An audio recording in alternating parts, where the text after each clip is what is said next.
we're going to give you an opportunity, by the way. And the coolest thing about this project for Stickability is the messages are all right from the horse's mouth.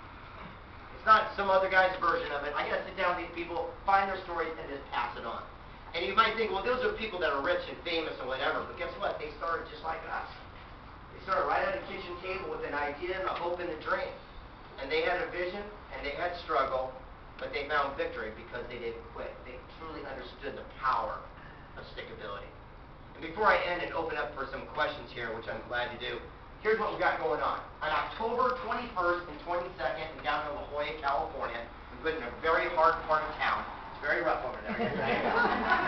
Watch out, there's a gang down there called the La Jolla Posse. At night they break into BMWs and they detail them. They're a real tough group, right? So we're going to have an event on the 21st and 22nd in La Jolla, California at the Marriott. And what we're going to do is we're going to bring in a lot of the people I just mentioned. You're going to have a chance to meet Frank Shankwitz, the founder of the Make-A-Wish Foundation. Don Green, President and CEO of the Napoleon Hill Foundation. Sharon Lecter, author of Rich Dad, Poor Dad series and 3 Feet from Gold and the Outwitting the Devil. You're going to have a chance to sit and meet 3-time gold medalist Neil O'Brien O'Meara. You're going to have a chance to meet the guy who invented the mood ring, all the way down to people that will absolutely blow your mind. Ron Klein's coming down. You can just take a picture next to the credit card with him. You're going to be able to sit down with an amazing human being. I mean, I'm telling you, you go needs and needs, and we're not talking about these people just doing a drive-by, you go up on stage and walk off. They're going to hang out with us the entire time. And here's the best part. I actually made a film and documentary of the entire journey, and we're going to have a world premiere at ArcLight Movie Theater across the street. We rented it out. We're going to do the red carpet, the celebrity walk of fame. You're going to actually be part of the incredible movement and see something that other people will only be talking about down the road. You're going to be part of the actual launch of something that literally can become the first New York Times best-selling book in the history of the world for the Think and Grow Rich brand. And since you are a Think and Grow Rich fan, that's why we came up to give you that offer. Now you're thinking, how much is this thing? Well, thousands of dollars? Absolutely not.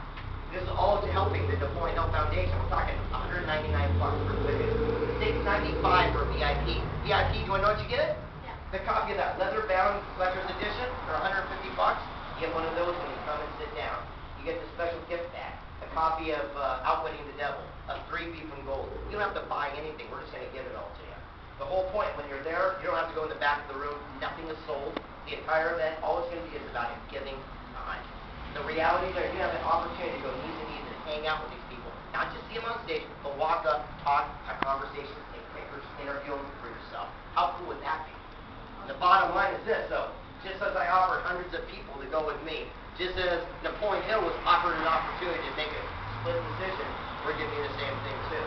And I've got right here, my GM right there, Hilliard Goldwyn. Come see him and he'll hook you up. We don't have any sales pitch, there's no special deals, there's no normally price and any of that crap. It is what it is.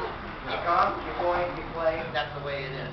And you guys can see I'm kind of a straight shooting guy, that's why the foundation license me, and that's the way we roll. And people always ask me and say, out of everything I've done, out of all the missions, who's my favorite interview? And it's like picking your favorite child, but you want to know who it is? A philosopher. A philosopher of modern day. A philosopher who's got wisdom that just flows and exudes brilliance. His name's Evander Holyfield. Yeah, I didn't see it coming either, right? He won more heavyweight championships than anyone else in the history of the world. And I asked him, I go, Evander, what makes you so special? And he looks at me and says, I have a higher standard.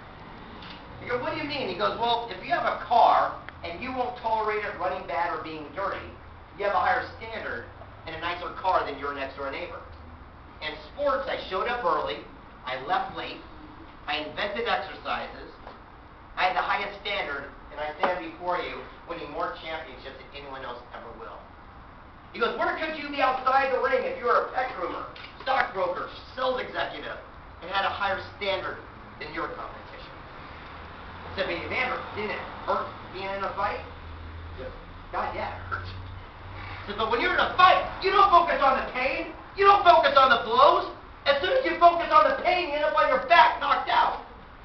But that's what everyone does outside the ring. They focus on the gas prices and war and economy, and they wonder why they never become a champion in their own field. And he pulled me in real tight, and I'm looking at this Adonis of a man missing half an ear bitten off by Tyson, right? And he looks down at me and says, you know what the funny thing is? says when you do win the championship, it says everyone comes to their feet and they chant your name. They raise your hand in victory, and the guy puts a big shiny belt around your waist.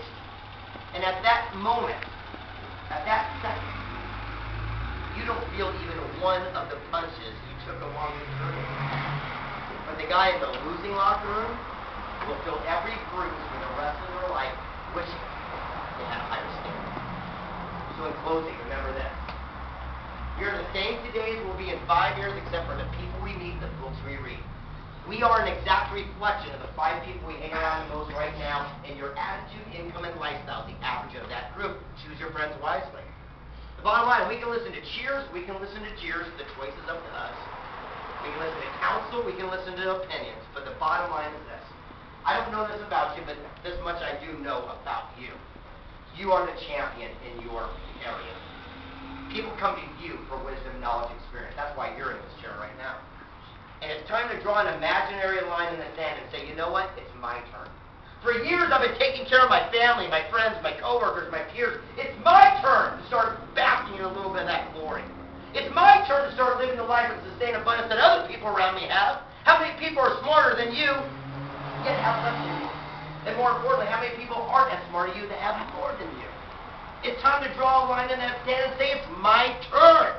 It's my turn to start looking out for me.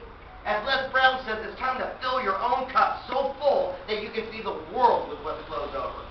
It's my turn to start looking at the opportunities that are all around me. Look, you got a book inside you, you got a story, you got a movie, you got an invention, you got a business. It's my turn to start going into that time. It's my turn to step into my best form of myself. Because when you can be the best form of yourself, you can be the best form and beacon of positive energy for other people to follow. It's all about attraction rather than promotion. It's my turn to start being the person that I'm destined on this planet to be. And when you want to quit, and you want to die, you want to throw in the towel, good news. Napoleon Hill said it best. Our greatest success will always come just one step beyond our greatest setback. So when you want to die, you want to throw in the towel, you want to run, don't give up and don't quit. All you need is one little word, and you can have it too.